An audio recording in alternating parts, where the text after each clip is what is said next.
Hello नमस्कार, जय हिंद दोस्तों। सीमा स्टडी के यूट्यूब चैनल पर आपका एक बार फिर से बहुत बहुत स्वागत है। दोस्तों, मध्य प्रदेश पुलिस 2020-21 की भर्ती कंप्लीट हो चुकी है।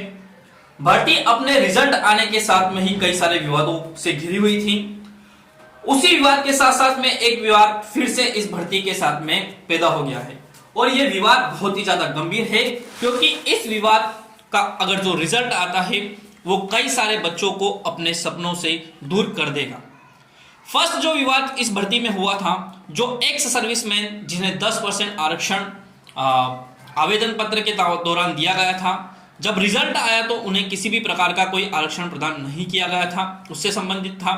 और एक जो नया विवाद हाल ही में सामने आया है वो बहुत ही ज्यादा गंभीर है। भर्ती के रिजल्ट को आए को बहुत समय बीत चुका है, बच्चे आमद दे चुके हैं और आमद के साथ साथ में 1.5 महीने की अपनी जॉब भी कर चुके हैं, एक सैलरी उठा चुके हैं और सैलरी उठाने के साथ साथ में बच्चे ट्रेनिंग सेंटर पे भी पहुंच चुके हैं। कैंडिडेट जितने भी थे वो बहुत सारे कैंडिडेट्स अब ट्रेनिंग सेंटर पे पहुंच चुके हैं और ट्रेनिंग लेना उन्होंने स्टार्ट कर दी। अब एक नया विवाद सामने आता है और उस विवाद के साथ जो है कुछ बच्चे बहुत ज़्यादा टेंशन में आ चुके हैं, क्योंकि यह विवाद जो है उनकी जॉब से संबंधित है और कहीं ना कहीं यह विवाद उनके जॉब को खा भी सकता है। हाई कोर्ट ने हाल ही में एक फैसला सुनाया है जो कि सामने आया है ओबीसी आरक्षण को लेकर। ओबीसी आरक्षण, जहां तक आपको पता है, जो 2020-21 की जो भर्ती थी, इसका जो रिजल्ट आया था, वह जो रिजल्ट आया था उस रिजल्ट में ओबीसी को 27% आरक्षण दिया गया था। हाँ दोस्तों, यह 27% आरक्षण से ही विवाद लेकर स्टार्ट होता है। चूंकि यह विवाद है जिसमें जो है हाईकोर्ट में एक अर्जी से स्टार्ट होता है। 20 फरवरी 2022 को हाईकोर्ट में बहस होती है और बहस के बाद हाईकोर्ट के द्वारा फैसला सुनाया जाता है कि जो रिजल्ट दिया गया था उस रिजल्ट को रिवाइज किया जाए और जो आरक्षण दिया गया था 27% के साथ में जो ओबीसी को आरक्षण दिया गया था वो गैर संवैधानिक है। इस आरक्षण की सीमा को 14% किया जाना चाहिए और रिजल्ट को रिवाइज रिजल्ट के माध्यम से वापस से प्रस्तुत किया जाना चाहिए। इससे क्या होगा दोस्तों?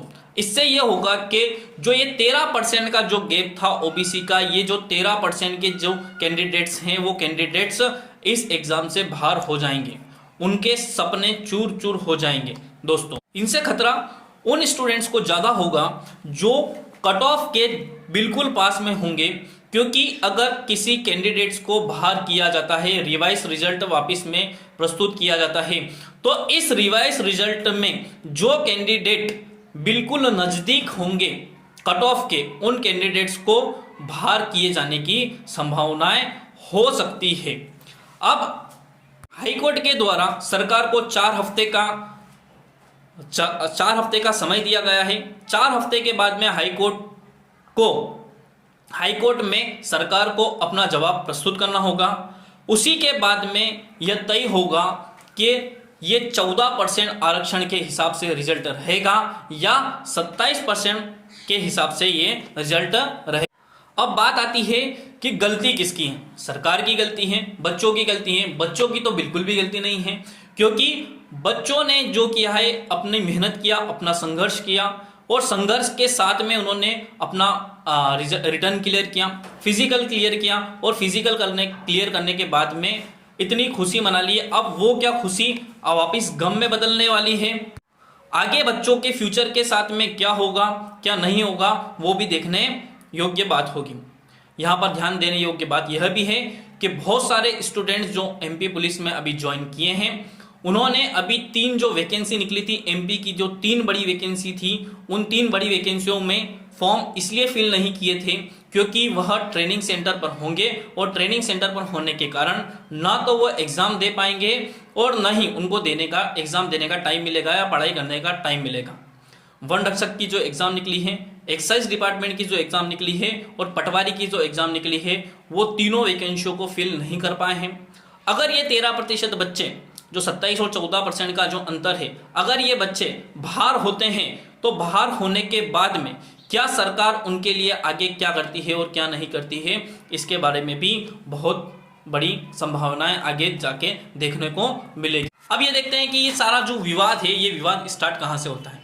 2019 में आरक्षण को लेकर मध्य प्रदेश सरकार के द्वारा एक संशोधन पेश किया जाता है, जिसमें ST SC OBC यानी अनुसूचित जाति अन्य पिछड़ा वर्ग लोक सेवा आरक्षण संशोधन अधिनियम 2019 में पारित किया जाता है।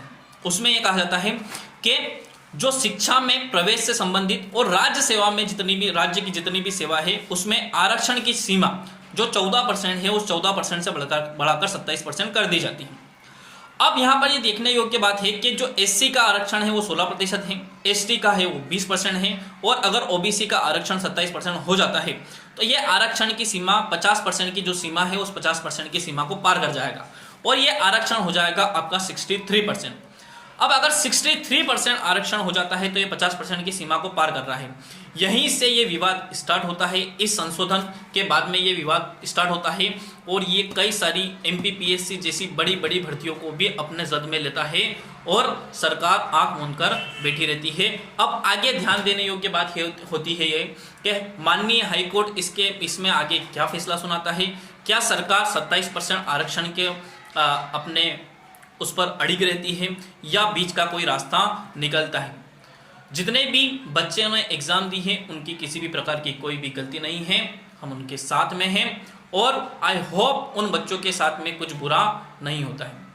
आगे जितनी भी अपडेट इस केस से संबंधित मिलती है उसको हम आगे आपको बताने की पूरी कोशिश करेंगे। बहुत बहुत धन्यवाद।